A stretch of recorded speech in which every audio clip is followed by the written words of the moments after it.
Diyos mio, Marimar. Nagdadakay ka doon. Hanapan nyo nga siya ng kwan. Yung makapal.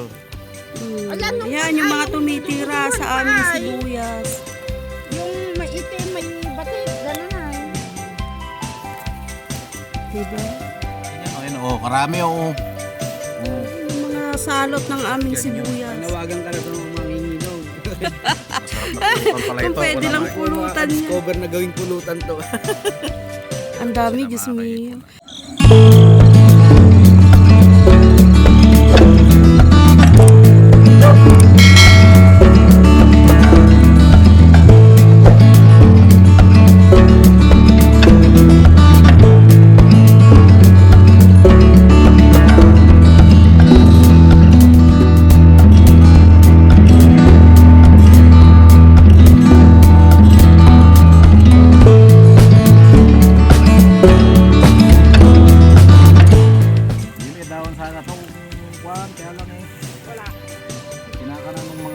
Tinatapakan nila.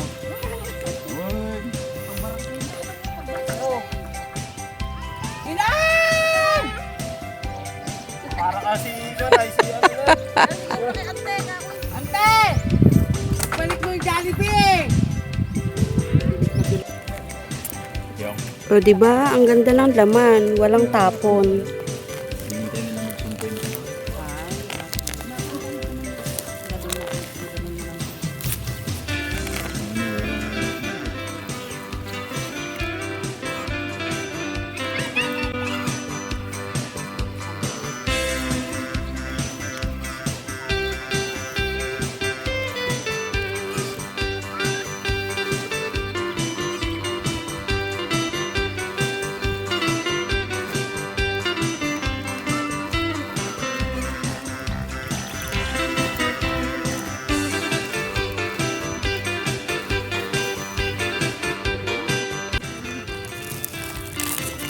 Maki-harvest tayo ng sibuyas ni sister ko.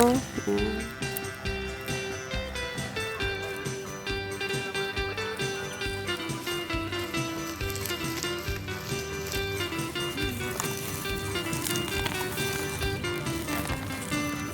Ang tindi ng army worm, oh. Ayan. Yung mga ibang sibuyas dito sa amin, inatake ng mga army worm. Itong kay sister ko, medyo maganda-ganda pa. Pero yung mga iba, wala pang laman, inaatake na sila ng mga uod. Ayan, yung mga ganito. Ang daling pumuti. May part din dito sa sibuyas ni sister ko na puro puti na. Diyan, tignan mo. Doon. Buti na lang may laman na bago inatake ng army worm yung kanilang mga dahon. Nakakatuwa kayang magbunot ng sibuyas.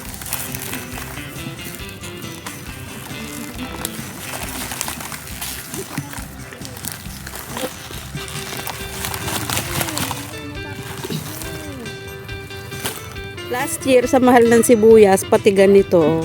Dati ito tinatapon lang namin pero last year, yan, kahit ganyan walang natira. Kasi nung nakaraan, super mahal ng sibuyas. Kaya jackpot yung mga nagsibuyas nung nakaraan. Ngayon naman, maganda rin naman yung presyo. 40 na yata ngayon na mother. 43 na. Ngayon, maganda din naman ang presyo kasi nga daw 43 na.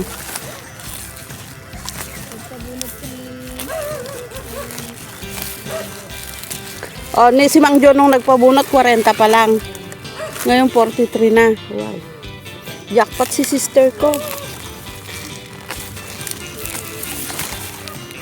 Itong part na to, ito yung inatake ng army worm na yung kanilang mga dahon, oh.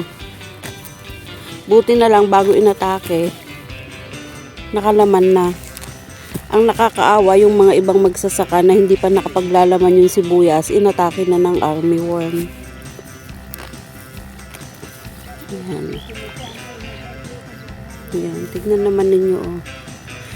Pagka hindi pa naglaman yung sibuyas mo at inatake na ng army worm, wala ka na, luging-lugi ka na. So, kahit wala na silang dahon, magaganda pa rin naman yung kanilang laman. Yung mga army worm kasi, tinatawag namin ditong harabas. Harabas tawag namin doon, pero sabi nila sa English daw army worm. Kasi pag sumugod yon talagang tiwas. Sandaling panahon lang pag inumpisahan nilang kainin yung mga sibuyas. Yan, sandaling panahon lang mamumuti ng ganyan.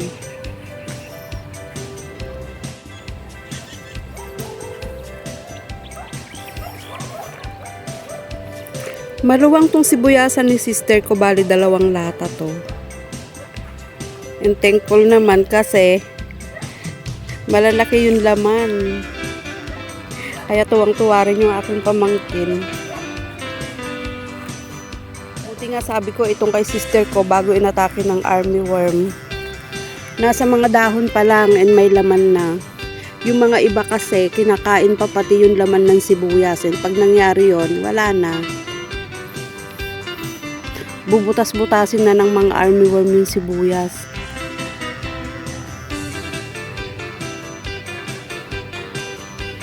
Yun yung kalaban namin naman dito pagka nagsisibuyas ang mga magsasaka namin dito. Yan, napakahirap awatin kaya ng mga army worm na yan, mga harabas kung tawagin nga namin.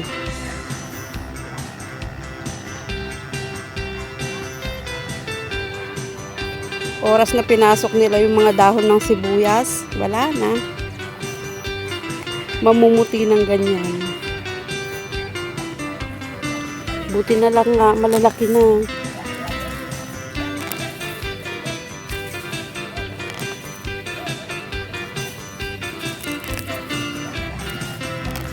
Kahit na wala na siyang dahon, magaganda pa rin naman yung kanyang laman. Pinakikialaman ng uod yung kanyang laman.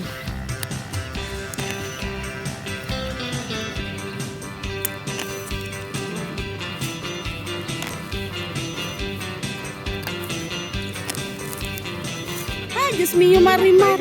Nagdadakay ka doon. Hanapan mo nga siya ng kwan. Pal. Yan, yung mga tumitira sa aming sibuyas. Yung may itim, may batik, gano'n na. Diba? No, good more di... Ganyan o, yan o. Karami o. Oo. Sumata ka mga nila, paano lang. Oh, diba? Ayun, yung mga salot ng aming sibuyas. Nawagan talaga ng mamingino. Sarap na pulutan pala ito. Kung pwede lang pulutan niya. Discover na gawing pulutan to. Ang dami, Diyos mo. Nakamenos na sila sa pistat. Yun eh, daon sana itong kuwan. Kaya naman, kinakaroon ng mga manok, pinatapakan nila. Talaga nga, Ay, arta, karkaray kain na pagigid na. talaga madlaw ti kwa insan ko Talaga nakabangkito ka na. Sumakit to mong No, di lang isa. Maya, mo ito orag malmal. Akala ko ba 20 tao mo? Ay bukas, wala na, mabubunot na nilang lahat to. Pulutin lang naman ngayon to. Paano kung maagang mabunot? O di... ganun ba?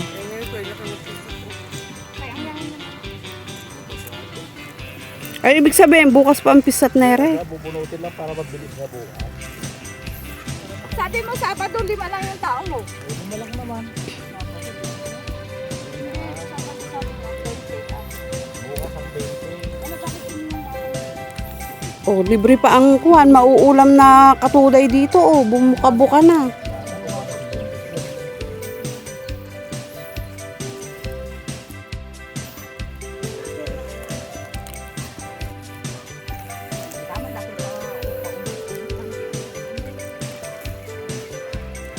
Mamaya yan, di na makatayo kasi masakit na yung tuhod.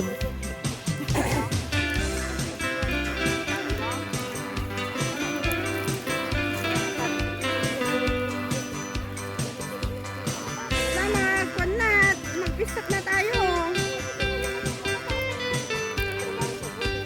Wala eh.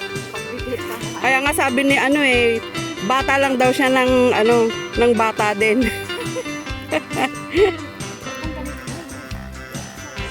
Wala naman yata kaming mahihinging pickles, anak ng tipaklong. Good na lang ang hingin namin. Pickles lang sinasabi namin hingin namin. Paano yan? Wala namang pickles, di good na lang. Wala pa nga. O, di ba? Juana, meron din naman, oh. Ito hindi lumaki. Pickles ka, yan. Etong ganito, oh, hindi lumaki. Oh, ayan. Kita mo, yan. Saka yan lang ang pickles. Pero nung nakaraan, pati ito kuha. Walang tapon nung nakaraan. Ismilya sa mahal ng sibuyas. Gawin. Tapos na pala. Tapos na pala po. Wait niya yung nakuha. Alam mo mga picture kahapon. 10 seconds yun. Diba? May kasama din ako naggaganon dito eh. Tawa kami na tao, magkatingin na kami ito.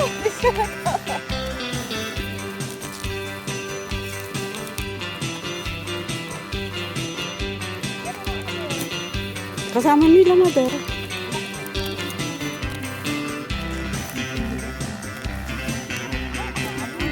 Ayan, kaya ko na tumagal ka.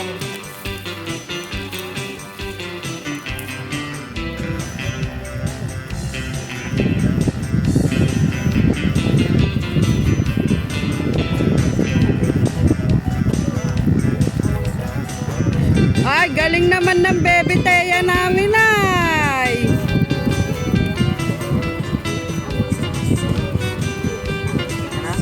Uwi na ikaw?